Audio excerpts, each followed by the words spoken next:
Okay, good morning and welcome to Yeshiva YouTube Daily Double Mishnah Yomi. We're learning Maasros Perek Gimel, the third Perek, Mishnah Zayin and Ches 7 and 8. Now Zayin says Asrifin, Borgin and Baalaktios Pturim. We learned yesterday that if you're bringing it to your chutzner, even though it's ostensibly not Nigmar Malach, though it's not completely processed yet, if you bring it into your chutzner, whatever is considered a chutzner, according to different opinions in Tanoim, according to any one of their opinions, it's considered to be in your chutzner, and it's considered to be, as I explained, you're ready to eat it now, and therefore the Torah says, before you eat, you have to give to the Kohanim, take up Shemas Ma'is, Kohanim, Levim, and Aniyim. What about if you don't go into a chutzner that's part of your house, but you go into srifin, right? You go into like a tent, srifin, or like a teepees, where there's no actual roof. It's just like, you put logs on both sides to make like a V at the top. That Borganin, this is like a temporary, like one-day house you make in the field while you're hunting. Balaktios, these are talking about something like a sukkah, like sukkahs. It's coming up pretty soon. Actually last night I actually slept on, we had a carpet cleaned in our room, so it was drying, so we couldn't sleep in our room. So there was no real room in the kids' room, so I took a mattress and I slept on the porch under the open sky. It did not go so well. I woke up a number of times, and then at 6:15 I wake up and there's no covering. Like when you're in sukkahs, you sleep in the sukkah sometime, you get a slap to cover you. I see a lot of birds perched up on the fence a little bit above my head, and I'm waiting for them to rain down on me, so I didn't wait for it. I immediately went inside at 6:15. I couldn't fall asleep inside, so I was up 6:15 this morning. So it was a little crazy night. I woke up a lot of times. So some people go into this Alaktios. They make summer homes. They go camping. I don't know. They go camping during the summer.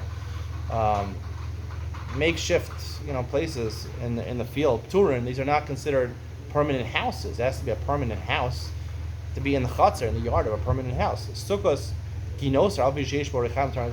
Sometimes a lot of people used to go during the summer. They used to go to the Kinneret, near the Kinneret in the northern Israel, Tveria, and they used to encamp over there for a couple of months, let's say, because they used to pick the fruits there. They're very good, even though it's kind of permanent. You have a stove there. You have chickens there. You could shech your chicken and eat chicken for dinner, and you have reichayim. You have a millstone. You're working there. It's still not considered permanent enough. Sukkos hayotrim.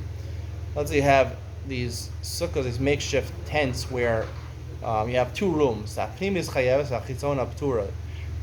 if you bring it into the inner one, that's where you live for 6 months a year. You're chayav. And the chitzon is where you sell your wares over there. Then it's pater. That's not considered permanent. He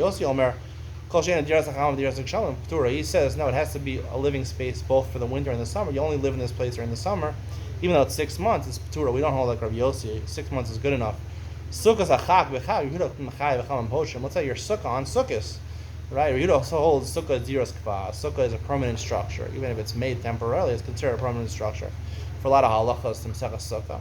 Therefore, he says if you bring it on into your sukkah on sukkahs, it's your mechayiv. That's like your chutzner. Chum and Poshim will say no. It has to be at least 6 months. You have to live there. Te'eno shomedes b'chutzner. Let's say you're in your chutzner. You have a fig tree that's growing figs in your chutzner. You can eat one at a time, which is basically snacking from it because it's not you didn't bring it into your chutzner. You didn't show bilas over, show ownership over it. Basically, it's standing in your fields in your chutzner.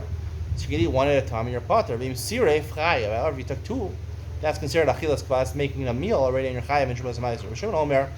You're getting ready to eat a meal. You can even take 3 at a time, one in your right hand, one in the left hand, and one in your mouth. That's considered arai. We don't pass like Rishon.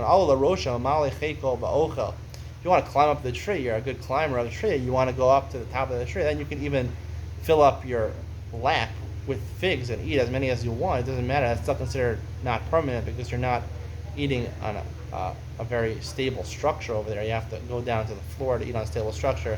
It's considered snack, even if you have a lot of it. That's the conclusion of today's shir. Stay tuned for Iyam and Tzion.